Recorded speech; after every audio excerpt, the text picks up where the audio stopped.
Now I need to bring his volume more in the area of where our entire piece is. Now, if I, let me see, maybe get this back to kind of a home view where you can see everything. Okay, so there's the whole chart. Now, there's a function you can use to make sure that you're not clipping, which is having too much signal, too much gain, and getting in the red. It's called normalizing. And we could take a look at it and see. And what it'll do is it'll make sure that there's a maximum amplitude and that it won't clip. And if I do that, we can watch this line and these lines here at the bottom and see if they get bigger or smaller. It may not do much, frankly, or it might make it bigger. Yeah, I was making it a little bigger because I didn't get the sense that Philip was clipping anywhere.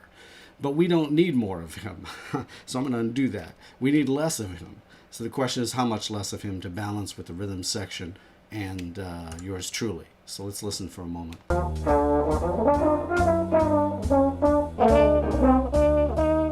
So let's say that I decide arbitrarily that I'm going to use the amplify thing because it's so easy to do it right here, that I want to lower him about 3.5 decibels. Let's see what happens.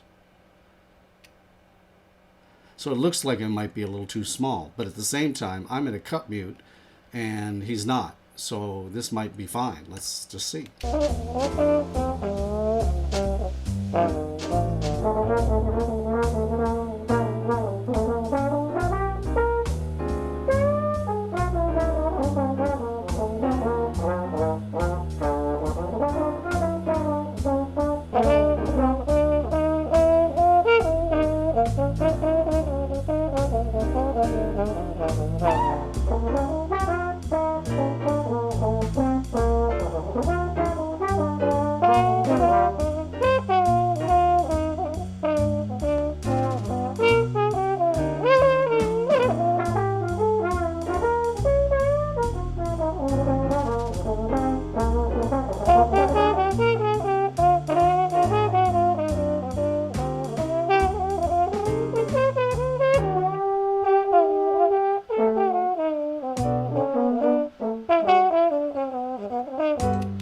So it's working out pretty well.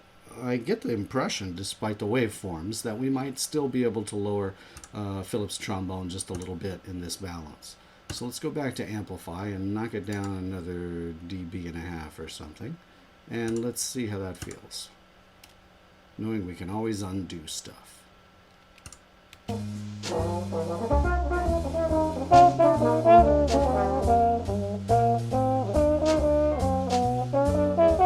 So this is the bass line, B-A-S-E line we're comparing it to. Here comes Philip.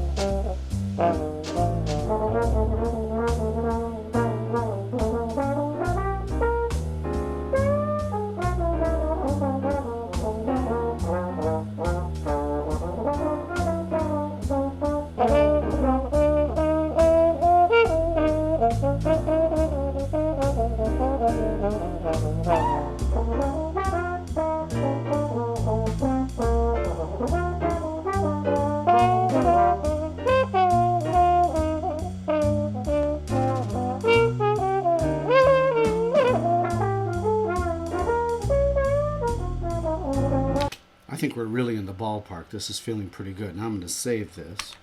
I'm liking what I see so far and hear so far. Now, one of the things that we haven't dealt with here, you'll notice that this is titled up at the top, García Jones Dry Clap, because I have not added any reverb yet, possibly to Mr. Jones' track. Let's see here.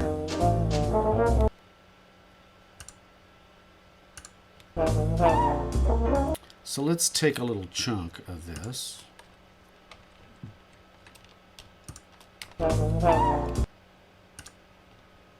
And decide, because again, our goal is to try to put both he and I into the same room virtually.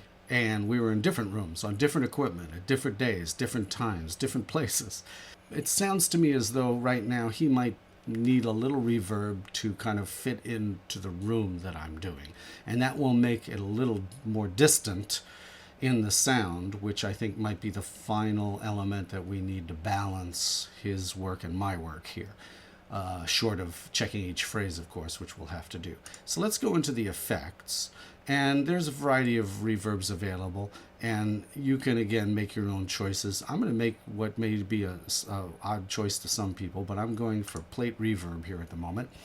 And I might probably have something pretty extreme left over. Let's hear what I had going.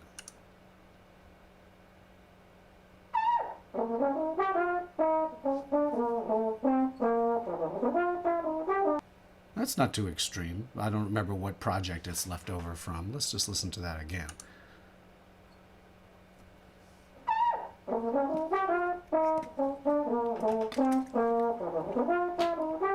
Yeah, it's definitely not too extreme for this project. Well, let me show you what extreme might be. Let's go up to 8.5 here for a second.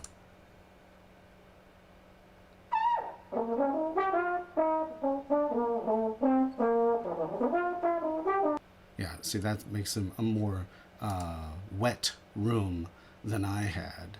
And then we can also experiment with this wet-dry mix, etc. Let's listen again here.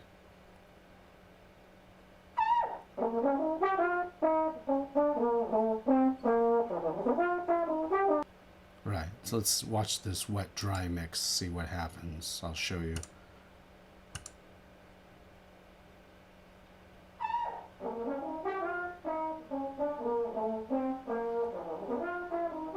See, it sounds like now he's playing from a back corner. So we don't need to do that. So we'll move it back to somewhere around the 25 it was. I think somewhere around here might be good. Let's see.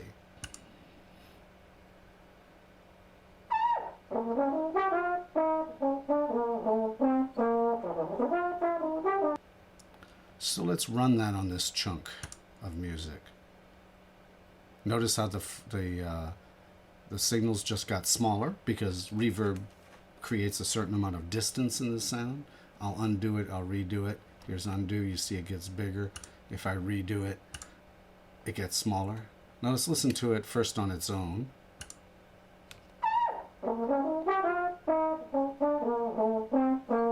Now let's listen to it in context.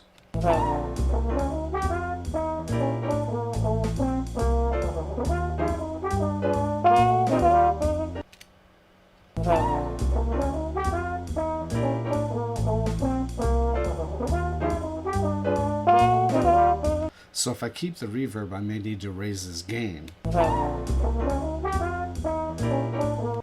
I think I've done too much. I'm going to undo that. Here's the original.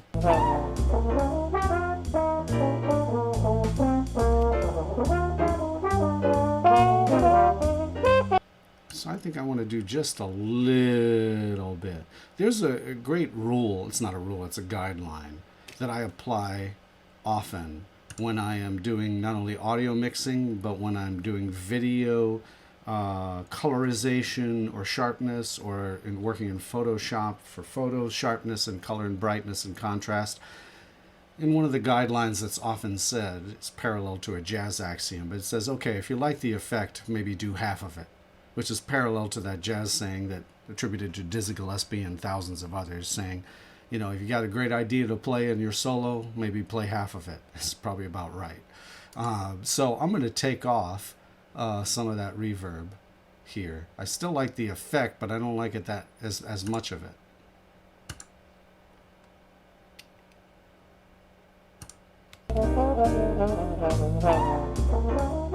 I don't think I properly undid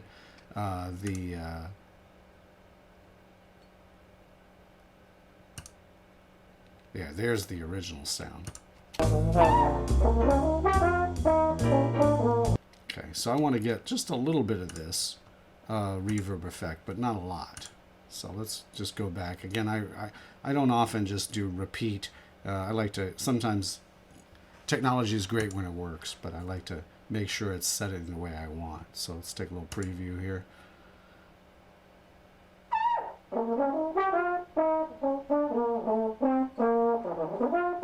Yeah, that seems pretty reasonable. So let's see about that. Now it's going to shrink.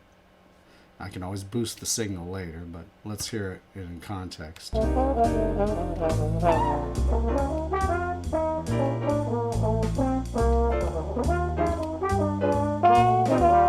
Right, So I'm going to do it now. I'm going to apply that to the whole track, and then I will probably, here I'll repeat it, and then I will probably have to boost the gain for the entire track as well. I haven't saved anything, so if I backed out of the project right now, I'd be okay. You know, I can always save it with another title. So let's boost this like maybe almost 2 dB. That's probably not enough. Let me undo that. Let's boost it more. Let's boost it maybe 5 dB. Let's see what we got.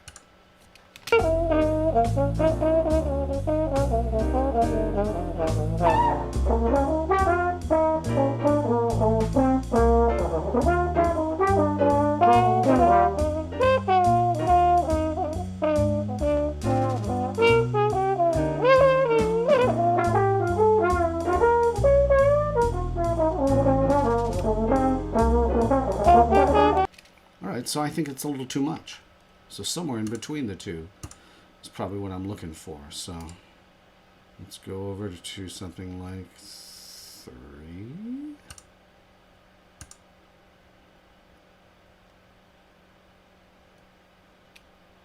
And again, his signals are going to look smaller than mine, but there's 2 reasons why that's the case. One is I'm in a cut mute, so the perception of sound is different. The other thing is that we may not be the exact same screen size. Like if I shrunk this a little bit to make my track be the same as one of his tracks, it'd probably look more like this, and then you'd say, ah, well, it seems as though we're actually playing much more similarly. You may have noticed, by the way, that this is a mono track that I have created here. I've reduced my stereo to 1 mono track, whereas Phillips is in a stereo situation still at the moment. That's why he has 2 and I have 1.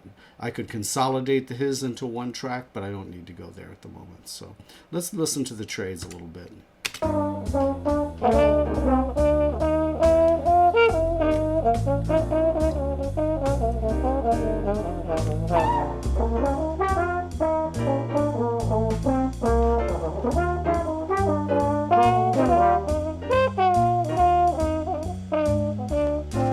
Close your eyes and listen to the room.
Cool, let's solo it for a second.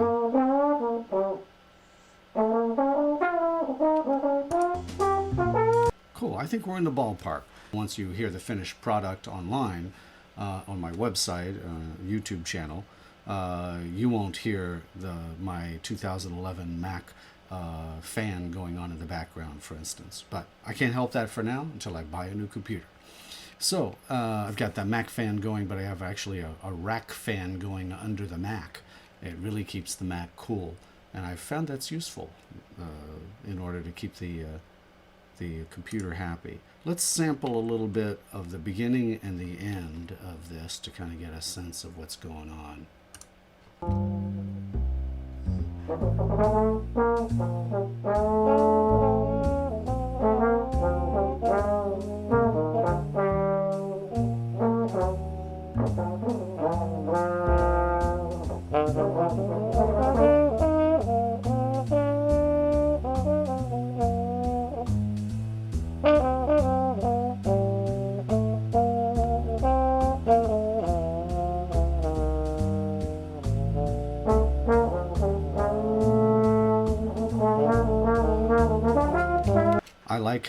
there, the rise and fall. It seems like, at one point you think, oh, well, Philip's too soft or Tony's too soft. But then we rise and fall when we're taking the lead line or backup line, and that seems to work out pretty well. Let's listen a little bit towards the end.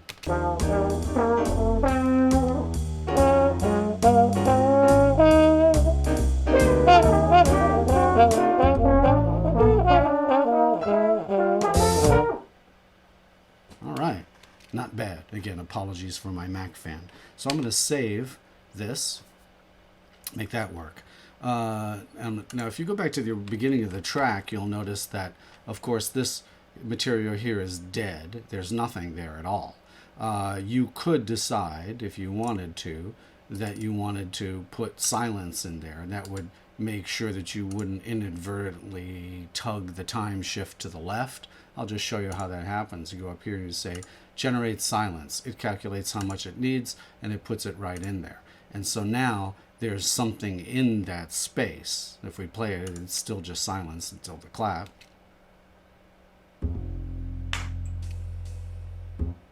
Right, so that's cool. Now, so I'll save that. I like to do that because occasionally if I do have to do some time shifting, once in a blue moon I might accidentally shift things to the left because there's dead space there, and like now there's something there. It's silence, so this cannot be tugged to the left.